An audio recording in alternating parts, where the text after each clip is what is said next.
우리들에게 있어서 오늘날 자동차는 필수적인 것이 되고 말았습니다. 자동차 없이는 참 생활하기가 불편한 나라가 미국이지요. 미국의 어느 한 웹사이트에서 이와 같은 시험을 하였습니다. 4명의 남성을 불러놓고 사진을 찍게 하였습니다. 한 사람은 혼자서, 나머지 3사람은 가장 좋은 차, 그리고 그 다음 그냥 평범한 차 옆에서 사진을 찍게 하여 이 남성들 중에서 가장 호감도가 좋은 남성이 누구냐라고 여성들에게 물어보는 그런 조사를 하였습니다. 그 결과는 어떻게 되었을까요? 우리가 짐작하건대 혼자서 사진을 찍은 남자와 가장 저렴한 차 옆에서 찍은 남자의 호감도가 가장 낮았고, 가장 좋은 고급차 옆에서 찍은 남성의 호감도가 가장 높았다라는 결론을 얻어낼 수 있었습니다. 여러분, 사람들은 때때로 자기 과시를 하며 살아가기도 합니다. 사회적 지위를 드러내기 위해서 좋은 차, 고급차를 타기도 합니다. 과연 좋은 차를 타고 다니면 좋은 사람입니까? 정말 그렇게 믿어지십니까? 사람에게 매력을 느낄 수 있는 것이 과연 좋은 차를 소유하고 있으면 그 사람이 매력이 있습니까? 성경은 그렇게 말하지요. 사람은 외모로 취하는 것이 아니라 중심을 보신다 라고 말씀합니다. 사람의 능력은, 사람의 매력은 외모에 있는 것이 아니라 내면에 있지요. 여러분은 어떻게 생각하고 계십니까? 1991년에 대기업 총수가 아주 작은 차를 타고 출퇴근을 하였습니다. 아주 국민들에게 검소한 모습을 보여주었지요. 아주 이 총수는 국민들에게 경차의 붐을 불러일으켰습니다. 참 검소한 사람, 아직도 기억에 남습니다. 2014년에 프란치스코 교황이 한국을 방문했을 때 타던 승용차가 혹시 무엇인지 기억하십니까? 전용 방탄차가 아니었어요. 가장 작은 기아 소울이었습니다. 왜 이 차를 탔을까요? 아마 그분의 검소한 생활, 평소에 근검전략하는 그런 모습이 반영되었을 것이 분명합니다. 모든 행사는 아주 검소하게 해야 된다라고 한국 정부에 간절히 부탁을 하였지요. 여러분, 예수님은 예루살렘에 입성하실 때 무엇을 탔다고요? 나귀를 타셨어요. 아이고, 성경 시험 나오면 100점 맞을 것 같아요. 나귀를 타셨어요. 그것도 가장 작은 나귀. 오늘날과 같이 말한다면 가장 작은 소형차를 타셨어요. 그것도 무슨 차? 렌트카였어요. 자기 차도 아니고 렌트카를 타시고 예루살렘에 입성하셨다는 것입니다. 여러분, 만왕의 왕이신 예수님이 종의 모습으로 초미니 승용차를 타고 가셨다는 것입니다. 왜 소형차를 타셨을까요? 그 이유를 스가랴 선지자는 이렇게 말합니다. 그는 공의를 의시며 구원을 베푸시며 겸손하여서 나귀를 타시니, 나귀의 작은 것 곧 나귀. 왜 소형차를 타셨다고요? 겸손하였기 때문에 나귀를 타셨대요. 예수님은 세상의 왕들처럼 화려하지 않았습니다. 예수님을 믿는 우리는 세상의 권세를 부리고요, 힘을 과시하고 허세를 부리는 그런 종교가 아니지요. 예수님의 마음을 잘 표현한 성경 구절이 있습니다. 무엇일까요? 나는 마음이 온유하고 겸손하니 나의 멍에를 메고 내게 배우라. 그리하면 너희 마음이 쉼을 얻으리니 이는 내 멍에는 쉽고 내 짐은 가벼움이라 하시니라. 사람은 배워야 한대요. 오늘날 알지 못하면 참 힘든 세상이 펼쳐지고 있습니다. 알아야 삽니다. 성경에서도 예수님은 겸손하니 그분의 멍에를 메고 그분께 배우면 어떻게 된다고요? 쉼을 얻을 수 있대요. 그리고 나의 짐이 가벼워진다라고 말씀합니다. 너희 안에 이 마음을 품으라. 그리스도 예수의 마음이니 예수님의 마음이 뭐라고요? 겸손한 모습을 지금 저와 여러분에게 가르쳐주고 계십니다. 겸손은 그리스도인이 가져야 할 가장 중요한 덕목 중에 하나죠. 겸손해야 믿음도 주어진대요. 겸손의 반대말은 교만입니다. 교만이지요. 겸손과 교만의 차이점이 무엇인지 쉽게 한번 설명해 볼까요? 겸손은 무엇일까요?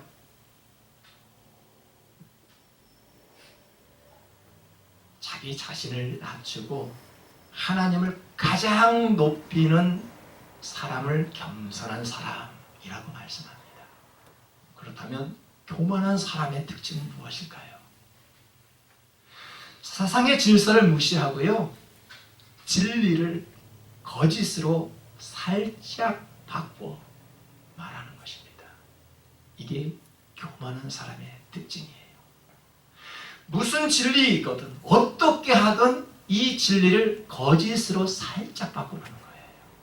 그럴싸하게 바꿔서 말하는 사람을 교만한 사람 이렇게 말씀합니다. 겸손하신 예수님을 보십시오. 그는 하나님과 동등한 위치를 가지고 계셨던 분입니다. 그렇지만 한 번도 동등하다고 생각하지 않았어요. 예수님의 겸손의 특징입니다. 나는 하나님과 똑같은 위치에 있지만 나는 그분과 달라.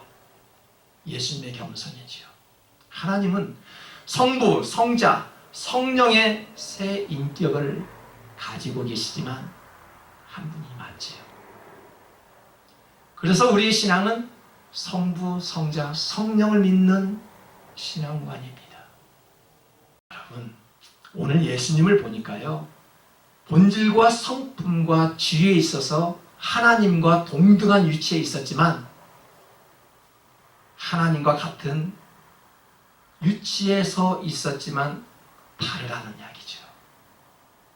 그 위치를 버리고 사람의 몸을 입고 이 땅에 오셨다는 것입니다. 예수님은 하나님과 동등한 위치를 취할 수 있었지만 그렇게 하지 않았습니다. 광야에서 시험을 받을 때 이 돌이 떡이 되게 해봐라 라고 말할 때 그렇게 하지 않았습니다. 옆에 있던 강도가 너가 진정 하나님의 아들이거든 당신과 우리를 구원해봐 라고 조롱했지만 그렇게 하지 않았습니다. 성경에서 말하는 겸손과 사회에서 말하는 겸손의 차이점이 무엇일까요? 여러분, 겸손이 무엇입니까? 말이 없고 얌전한 척하면 겸손한 사람이라고 우리가 오해를 하고 있습니다. 여러분, 겸손이라는 것은 나도 할 수 있지만 상대를 배려해주는 마음으로 참아주는 것이 겸손입니다. 나도 큰 소리를 칠 수 있지만 평화를 위해서 소리를 내지 않는 것이 겸손입니다. 바울은 겸손을 이렇게 표현하였습니다. 아무 일이든지 다툼이나 허영으로 하지 말고 오직 겸손한 마음으로 각각 자기보다 남을 낮게 여기라. 다툼을 피하는 것이 지혜이건만 다툼을 유발하는 그런 사람들이 있지요. 미련한 자는 다툼을 일으킨다는 것입니다. 겸손한 사람은 다툼을 제공하지 않지요. 사람의 인격을 존중하고 사람을 통해서 축복을 전하고 축복의 말씀을 듣고 또다시 다른 사람에게 그 말씀에 좋은 말씀을 전하는 거죠. 참 겸손한 사람입니다. 여러분, 다른 사람의 인격을 소중히 생각한다는 것이 섬김이죠. 낮아짐입니다. 예수님의 마음에서 엿볼 수 있는 것이 있다라면 바로 낮아짐이죠. 사람은 낮아지래요. 낮아질 때 하나님께서 너희들을 높이시리라 라고 말씀하신 적도 있습니다. 여러분, 예수님의 마음을 엿볼 수 있는 것이다라면 낮아짐인데 7절에 보니까 이런 말씀이 있어요. 오히려 자기를 비워 종의 형체를 가지사 사람들과 같이 되셨다는 것은 무슨 의미일까요?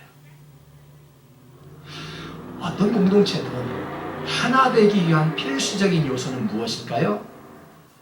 낮아지고 상대방을 섬겨줄 때 하나가 될 수 있다는 것입니다. 섬김이라는 것은 우리가 말할 때 비율을 맞춰주는 것이 아닙니다. 섬김과 비유는 다르죠.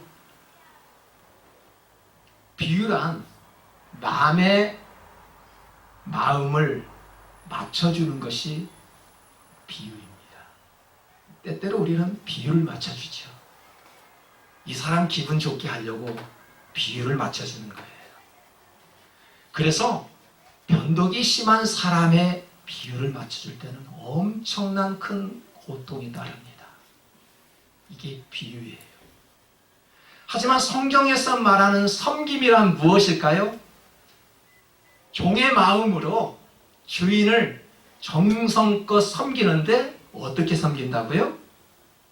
자신을 희생시켜 가면서 상대를 존중하고 봉사하는 것이 바로 섬김입니다.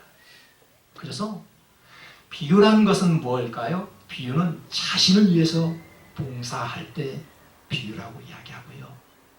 섬김이라는 것은 하나님이 내게 주신 사역이라고 생각할 때 그 섬김은 기쁨으로 섬길 수 있다는 것입니다. 비유로 섬길 때는 굉장히 힘들어요. 하지만 하나님의 사역이라고 생각하면 그 봉사가 재미가 있다는 것입니다. 여러분은 섬김으로 봉사하십니까? 비유를 맞추기 위해서 봉사하십니까? 예수님은 종의 모습으로 나귀를 타시고 예루살렘에 가신 이유가 있죠. 이유가 성공하기 위해서, 예수님이 출세하기 위해서 나귀를 타고 가신 것이 아니었습니다. 전도자의 삶의 모습이 똑같습니다. 우리는 예수를 믿음으로써 무언가 성공하기 위해서 예수를 믿습니까? 내 집안이 잘 되기 위해서 예수님을 믿는다고요? 그러면 우리의 마음을 고치셔야 됩니다. 우리가 주님을 따르고 우리가 하나님을 믿는 이유는 주님의 십자가에 동참하기 위해서 우리가 주님을 믿습니다. 내가 잘 되기 위해서요. 기도하니까 요술램프처럼 다 들어주시니까 그런 신앙관이라면 우리는 속히 고쳐야 합니다. 단 하나. 나 나를 위해서 죽으신 우리 주님의 십자가에 동참하겠다라는 마음이 있을 때 그가 범사에 형통하고 잘 된다는 것입니다. 사랑하는 성도 여러분, 바울은 빌립보 교회를 너무 사랑하여서 옥중에서 편지를 썼는데 오늘 우리가 읽었던 빌립보서가 되었습니다. 옥중에서 썼대요.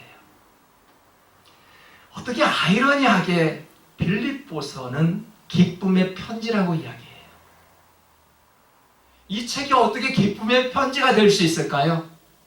감옥에서 어떻게 기쁨의 장소가 될 수 있을까요? 감옥은 기쁨의 장소가 아닙니다. 그런데 바울은 그 안에서 기쁨의 편지를 썼대요. 육신의 기쁨은 우리가 높아질 때 느끼지만 성령의 기쁨은 우리가 낮아질 때 느끼게 되는 것입니다. 경험해 보시지 않았습니까? 육신의 기쁨은 섬김 받을 때 느끼지만 성령께서 주신 기쁨은 섬길 때 느끼는 것입니다. 여러분, 섬기는 자일까요? 섬김 받는 자입니까? 성령의 기쁨과 육신의 기쁨은 하늘과 땅 차이, 이렇게 다르지요.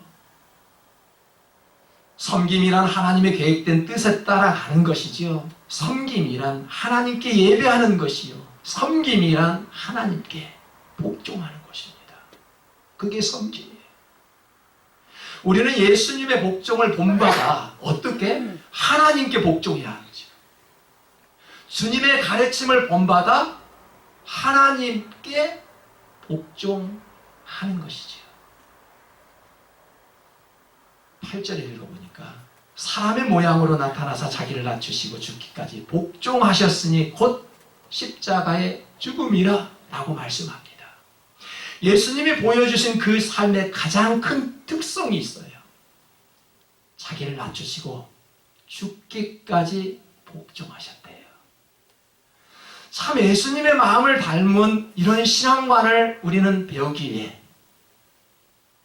우리가 교회 안에서 찬송하고 말씀을 듣는 거 아니겠습니까? 예수님의 마음을 담기 위해서 그 마음이 뭐예요? 낮아지는 거죠. 죽기까지 주님 없는 교회를 희생하기 위해서 우리가 신앙생활을 하고 있지 않습니까? 죽기까지 복종하셨던 예수님의 마음을 우리는 배울 수 있어야 합니다. 성경은 불순종을 죄라고 여기지요. 가장 큰 죄가 불순종입니다. 그리고 성령을 모독하는 죄지요. 인류 최초의 죄는 아담으로부터 시작되었지요. 아담은 하나님 말씀에 불순종하였습니다. 광야로 인도받은 이스라엘 백성들은 광야에서 불순종하였어요. 아주 불평이 많았던 사람들이었죠. 여러분, 매사에, 목회에, 그리고 교회에 불평하는 문제 때문에 성도들이 떠나고 있습니다.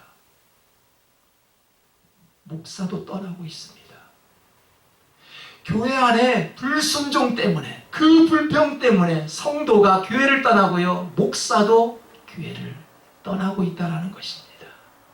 현대 사회의 특성이 뭐라고요? 불순종입니다.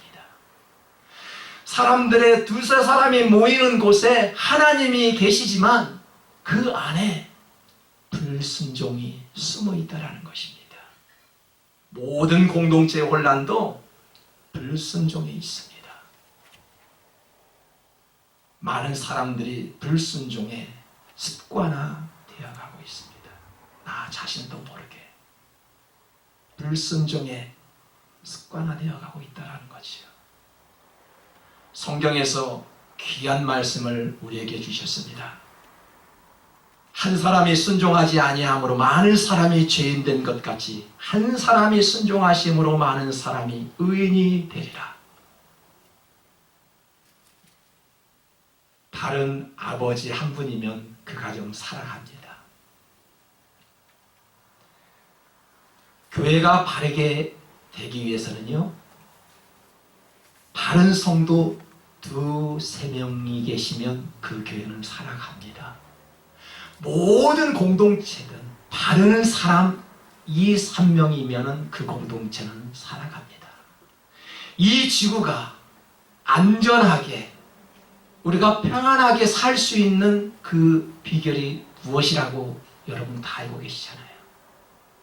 그래도 이 지구상에는 30% 이상의 신앙관을 가진 크리스천들이 있습니다. 여러분들이 계시기에 LA가 살아가고 있고요. 이 미국이 그래도 안전하게 돌아가고 있다는 것입니다. 그것조차도 우리가 포기해버리면 이 교회, 우리 가정, 이 나라, 이 지구는 어떻게 될까요? 그래서 주님은 말씀하지요. 그 믿음 놓지 말라고. 이 나라와 민족을 기도하라고. 너희 가정을 위해서 기도하라고 우리에게 믿음을 주셨습니다. 그리고 우리를 우리 가정의 전도사로 세워주셨습니다. 그런데 하나님께서 나를 믿고 전도사로 가정에 보내고 교회로 보내고 사회로 보냈는데 나의 믿음을 보니까 별로 가치가 없는 믿음이라면 우리 하나님께서 얼마나 근심하시고 슬퍼하실까요? 사랑하는 성도 여러분, 나 한 사람이 순종하지 아니하면 많은 사람이 죄인이 된대요. 그래서 그 가정의 아버지, 어머니는 매우 중요한 역할을 합니다. 자식들이 그대로 배웁니다. 그래서 가장 최고의 부모는 믿음을 물려주는 부모이지요. 여러분 무엇을 물려주고 계십니까? 사업장 물려준다고요. 믿음을 물려주시기 바랍니다. 순종이 얼마나 중요한 말씀인지를 지금 보여주고 있지요. 여러분, 우리는 죽기까지 십자가를 바라보는 사명을 가졌습니다. 우리 주님은 죽기까지 십자가의 고통을 참으셨지요. 그로 인하여 모든 인류를 구원하셨습니다. 그분을 믿을 때 우리는 구원받지요. 사랑하는 성도 여러분, 예수님께서 죽기까지 순종한 대가가 무엇일까요?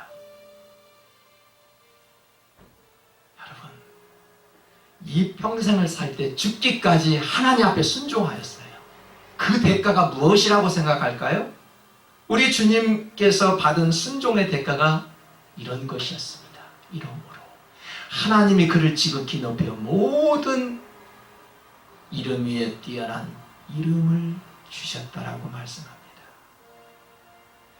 예수님보다 뛰어난 이름을 들어보셨습니까? 하나님께서는 예수님을 죽음에 내버려 두지 아니하시고요, 다시 살리셨습니다. 그리고 하나님 우편에 앉히시고 하늘과 땅의 모든 권세를 그에게 주셨으며 심판한 그런 권한까지 부여받았습니다. 성도 여러분, 오늘 종려주의를 통해서 얻을 수 있는 예수님의 마음이 뭐라고요? 겸손, 섬김,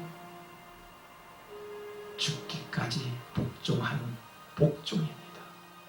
여러분, 이러한 예수님의 성품을 본받아 우리도 그와 함께 높임을 받고 부활의 소망이 저와 여러분에게 임할 수 있기를 간절히 축복합니다.